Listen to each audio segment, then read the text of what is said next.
1 year ago, the world lost a really fascinating and inspiring figure whom I regret not paying tribute to back then, at the time. His name was Larry Kramer, and he was a leader in New York City's gay community back in the late 20th century, particularly in the 1980s and 90s, at the height of the AIDS epidemic. The reason I even learned who Larry Kramer was, as well as anything about his life and times, is because in the fall of 2017, I just happened to stumble on a series of YouTube videos about the 1980s, 80s decade retrospectives that aired in December 1989 on ABC, NBC, and MTV.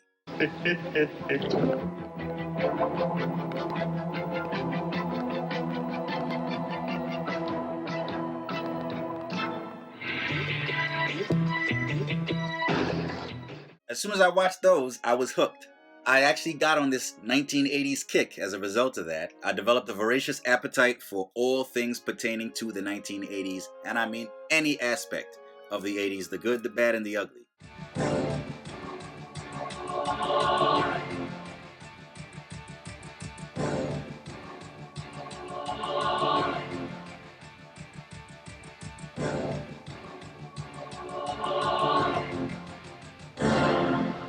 There was arguably no uglier aspect of the 80s than the early days of the AIDS epidemic. Newsweek calls AIDS the public health threat of the century. A mysterious, newly discovered disease. The most frightening medical mystery of our time. Acquired immune deficiency syndrome. Incidents double every 6 months. Demonstrators tried to break into the government's biomedical research agency. Hopefully, I can be around long enough for a cure. I'd already learned quite a bit about the AIDS epidemic over the years from my personal readings and watching certain documentaries, but I became particularly interested in one particular aspect of the epidemic, namely the activist response to it. I'd heard years earlier of the documentary How to Survive a Plague, which was all about the history of the organization ACT UP, which stood for AIDS Coalition to Unleash Power, founded in 1987, co-founded by Larry Kramer in New York City. Plague! We are in the middle of a fucking plague! 40 million infected people is a fucking plague! And nobody acts as if it is! This was an organization of activists, mostly gay men, but also a number of their allies and members of other communities who were especially hit hard by the AIDS epidemic in those days in the United States, who were, as they put it, united in anger. We are the AIDS Coalition to Unleash Power, a diverse, nonpartisan group of individuals united in anger and committed to direct action to end the AIDS crisis. Over the failure of the U.S. government, particularly the Reagan administration. How many must die for this administration to wake up? When it comes to preventing AIDS, don't medicine and morality teach the same lessons? And the FDA and other authorities and institutions in American life. We can take a drug, your test tube, to the market in under 2 years. This total reluctance on your part is going to get you nowhere, and it'll end up killing us. To acknowledge the seriousness of the epidemic and to devise meaningful policies and strategies to tackle it. AIDS victims are becoming increasingly impatient. This is the first case in history where the afflicted people are taking charge of the epidemic. And so they began engaging in some really in-your-face activism to force public health officials like NIH Director Dr. Anthony Fauci, who has been spearheading the fight against the coronavirus pandemic for the past year and some months. They really got in their faces and got on their cases and prodded and pushed and almost pummeled them, so to speak, into finally waking up to the reality of AIDS and dealing with it. It became very clear that you weren't going to mess with these people. I am going to fight them. My patients are going to fight them. And you goddamn welcome. We need our government to save our lives. A whole generation has grown up that hasn't had to go to war. But there is a war going on, and it's a different kind of war. Larry Kramer has a really fascinating life story. Here is a man who was able to build a reasonably successful career as a writer for a film and I think possibly television as well, a playwright, and to some extent a novelist. He was a controversial figure on a number of levels and within a number of populations. He was controversial even in his community, the gay community that he cared so deeply about. In 1978, at the height of the disco craze, when the sexual revolution was in full swing for both gay and straight people alike, he published a novel titled Faggots. Right off the bat, just the title alone was guaranteed to make the novel controversial, and I'm sure that was partly his intention. It was all about a gay man based on himself, a single gay man who becomes dissatisfied with the promiscuous sexual lifestyle that so many gay men in the New York City area were living in those days, particularly in Manhattan and on Fire Island. His character really wants to fall in love and build a meaningful, lasting relationship, but feels he can't because so many other gay men in the community are really just after promiscuous, anonymous sex. That book got him in hot water with many, perhaps most other people in the gay community in the New York City area. They felt that he was betraying the community in a sense, that he was criticizing the very thing that the community was now finally able to express and embrace without the shame that they had to suffer before the Stonewall Rebellion 9 years earlier, 1969, had kicked off the modern gay rights movement. A lot of folks in the gay community felt that Larry Kramer was actually denigrating gay sex itself, and that he was playing into the hands of homophobes, however unwittingly or inadvertently. The gay press panned the book. He was denounced as a traitor by many within his own community. But he put this out there because he felt it was a message that many in his community needed to hear, even if it wasn't what they wanted to hear. And that's a message that really resonates with me. I respect someone who is in that position, is willing to embrace that position, even though it damages his or her reputation within his or her own community. What your people need to hear and what they want to hear are often two completely different things. Sometimes they even directly clash. A couple of years later, after the book's publication, 1980-81, he starts noticing a lot of his friends and associates in Manhattan and on Fire Island start getting sick. And it's not clear why. By the spring of 1981, it becomes clear that there is this new disease, this mysterious new disease that doesn't yet have a name, that's circulating particularly among gay men, as well as three other populations whose identities led some early analysts to call it the 4-H disease, because the four groups it hit hardest in those days were homosexual men, heroin addicts, hemophiliacs, and Haitians, believe it or not. In the United States, Gerald Burrill is a Haitian living in New York City. Christopher Shahar, a gay man in Los Angeles. Kenneth Brown, an intravenous drug abuser from Chicago. David McKee, a hemophiliac living in rural Kentucky with his family. Each without the natural immune defenses to prevent deadly infections and rare forms of cancer, all potentially fatal. So this, of course, was the beginning of the AIDS epidemic as we know it. Larry Kramer was really one of the first voices to speak out against the epidemic and to urge people, particularly in New York's gay community, to modify their behavior if necessary, at least until more was known about the disease and how it spread and what caused it. Lay off the number of people you're having sex with until we know better, because if it is a virus and it is sexually transmitted, it is passing between us. So let's cool it for a while. Again, this was something for which he took a lot of flack. This is a community that had only very recently begun to taste sexual liberation and sexual freedom, to be able to go to, the bars and bathhouses and clubs and discos without fear of being harassed and shut down by police, etc. And he was shunned. These people who were just feeling the vigor of freedom were told, everything you're doing is killing you. And they still had to live with the threat, the ever-present threat of hate crimes, of gay bashing. Complaints about gay discrimination and violence, gay bashing is the name for it, have risen dramatically. He had a 5-inch dagger, which he buried in my back just above the shoulder blade, and then the two of them ran off, screaming, "Clear, clear." In Atlanta, police believe there may be as many as 5 unsolved murders of gay men. Experts believe that one reason for the increase in anti-gay violence is the public's fear and anger of AIDS. Even in 1980, you had a movie that featured Al Pacino called Cruising, which a lot of folks in the gay community condemned because they felt it portrayed gay men in general, and the cruising lifestyle in particular, and certain subcultures within the gay community, like the whole leather subculture. They felt it portrayed them in a really negative light. Here was someone who already had the reputation of something of an Uncle Tom within New York's gay community, who was now going against the grain of what was popular, or against the grain of the opinions that were considered acceptable within the community, even more than he already had. So at first, fairly few people in the community wanted to listen to what Larry Kramer had to say, but he still spoke out. He co-founded Gay Men's Health Crisis, which, if I'm not mistaken, is still to this day the premier non-governmental organization that provides social services to people afflicted with AIDS. Hi, Bill. Hi. Hi, this is Roger McFarland from the Gay Men's Health Crisis. Oh, hi. Hi, what can I do for you? But he quickly became dissatisfied with the organization's approach. He felt that a confrontational, combative approach was called for. The powers that be in New York and in the nation at large were still largely ignoring the disease because it was primarily afflicting populations that were unpopular with the general public, with the general nationwide electorate, and that were therefore politically easy to ignore. In 1979, Dallas schoolteacher Don Baker went to court on behalf of all the state's gays and succeeded in having the state sodomy statute overturned. But 6 years later, attitudes toward gays in Texas have changed, and so has the makeup of the Court of Appeals. 6 of the 9 judges who voted to revive the law are new Reagan appointees. You can just compare AIDS to drugs. I mean, as long as drugs is contained within the black community, within the ghettos, I mean, it was not a national epidemic. Under pressure.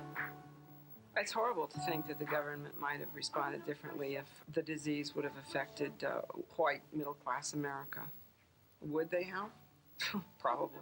But the other co-founders of GMHC felt that that organization's place wasn't to fight, but really to, again, provide services to folks who were afflicted with AIDS.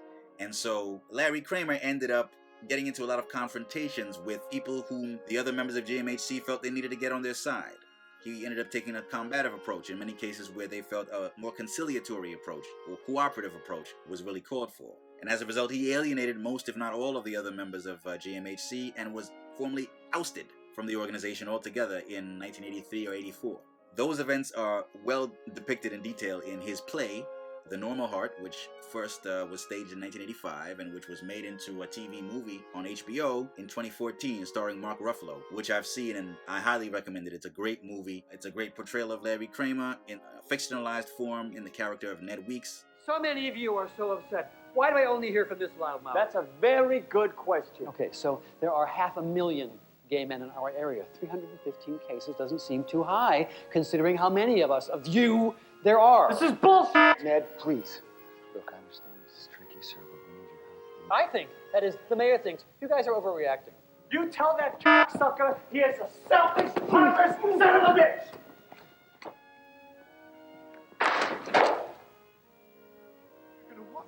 They're treating us like shit, and we're allowing them.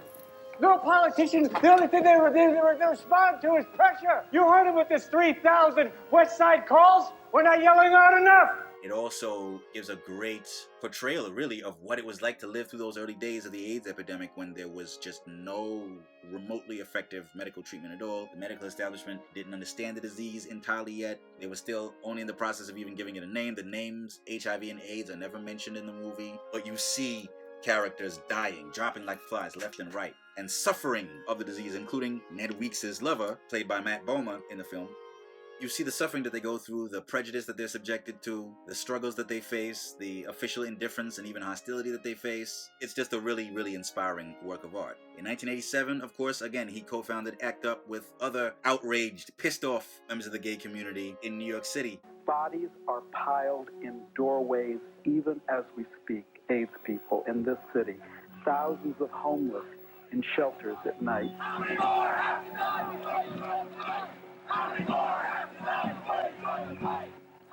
Larry crystallized the rage that so many people were coming to feel about the absolute lack of response by the government to this crisis that was devastating one community after another. This is yet another president and yet another health secretary who do not care about AIDS. Why are we kissing this president's ass? Why do you think that there is no sense of urgency in Washington for this issue? Why? Because this disease is happening to faggots, niggers, spics, junkies, and hookers. That's why. What's interesting about Larry Kramer is even after he co-founded ACT UP, which was what he had originally wanted GMHC to be, an organization that would fight to force American society to wake up and confront this epidemic.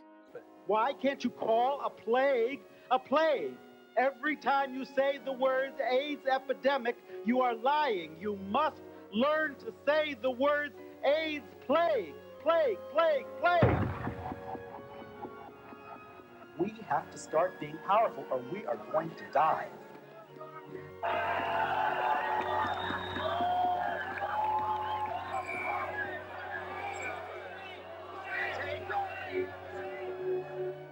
From what I've read, he actually ended up alienating a lot of other folks who were involved in ACT UP as well. By the early 90s, he was actually condemning ACT UP for not doing enough, for not diversifying its protest and lobbying tactics and strategies enough. What does it take? Nobody knows. I don't know anymore. I helped start the two biggest organizations. They've turned to shit. Both of them. GMHC is a bureaucracy that is so ludicrous you could joke. ACT UP has been taken over by a lunatic fringe. They can't get together. Nobody agrees with anything. All we can do is field a couple of hundred people at a demonstration. That's not going to make anybody pay attention. Not until we get millions out there. We can't do that. All we do is pick at each other and yell at each other. He started denouncing people whom he had earlier praised as allies in the struggle against AIDS. He was a really cantankerous, combative personality. So much so that he arguably took it too far in many cases and stepped on a lot of toes, burned a lot of bridges, alienated a lot of allies.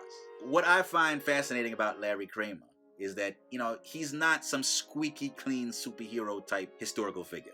This is a guy who was very imperfect and who knew it and acknowledged it publicly. I've read that, when he was writing the script for The Normal Heart back in the 80s, apparently he said, "I tried to make Ned Weeks as obnoxious as I could. I was trying, somehow and again, to atone for my own behavior." So he was well aware of the fact that he was stepping on toes and burning bridges. But he was willing to do it because he felt someone had to. I was on this program in 1981. Phil did the first program about AIDS anywhere in the world. I'm on it 10 years later, and I'm still saying the same thing. And you're reinventing You are not listening. We have to go out there and do this. We have to do something. No one else will. What happens to people who can't be as strong as you want them to be? You can't stop fighting for the ones you love.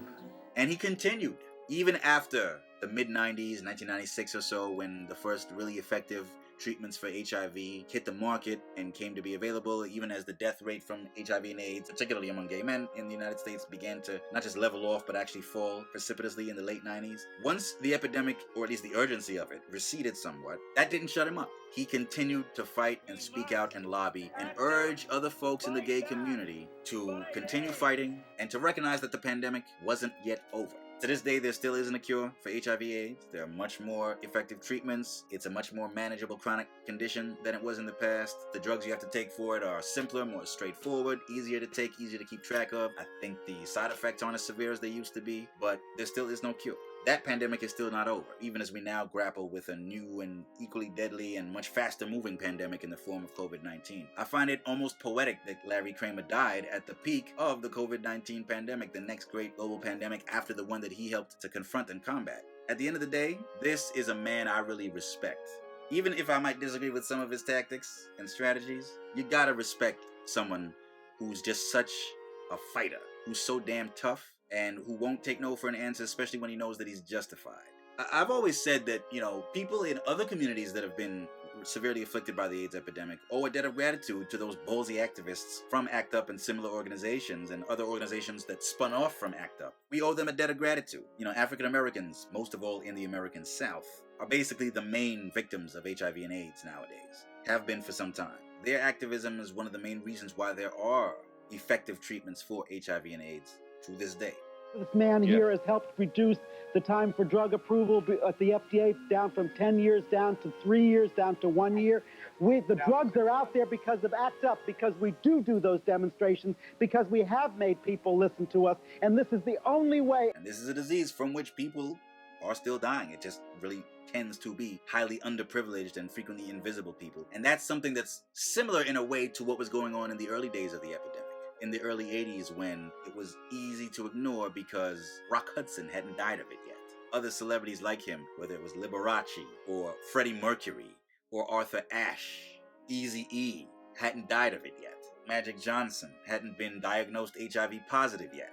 It was easy for mainstream America to ignore in those days, partly because of who it was infecting and killing. And nowadays, it's somewhat similar to that situation again. And this is something that Larry Kramer continued to speak out about right up until the end of his life, as late as 2019 during a CNN town hall event for the 2020 Democratic presidential primary campaign. Larry Kramer sent a statement to that town hall in which he asked the question of the candidates that was challenging and combative, just like his style always had been. And this is just a year before he died. So that was Larry Kramer for you. Right up until the end of his life, he never stopped fighting. Even when that meant he had to step on toes, even within his own community, even when it meant he had to go up against the powers that be, often using very strong language, and confront them, he was willing to do it. He was especially good at confronting hypocrisy. Apparently on one occasion, and I'm reading from his Wikipedia article here, he threw a drink in the face of Republican fundraiser Terry Dolan during a party and screamed at him for having affairs with men, but using the fear of homosexuality to raise money for conservative causes. Terry Dolan himself would later die of AIDS in 1986. I would say Larry Kramer, on the whole, my kind of guy. Not perfect, not squeaky clean, imperfect, flawed, fallible, but ultimately good-hearted and tough and inspiring and courageous. We need more Larry Kramers in society today, in all communities. I think every community, and especially every marginalized or oppressed or persecuted community, needs to have at least one Larry Kramer of its own.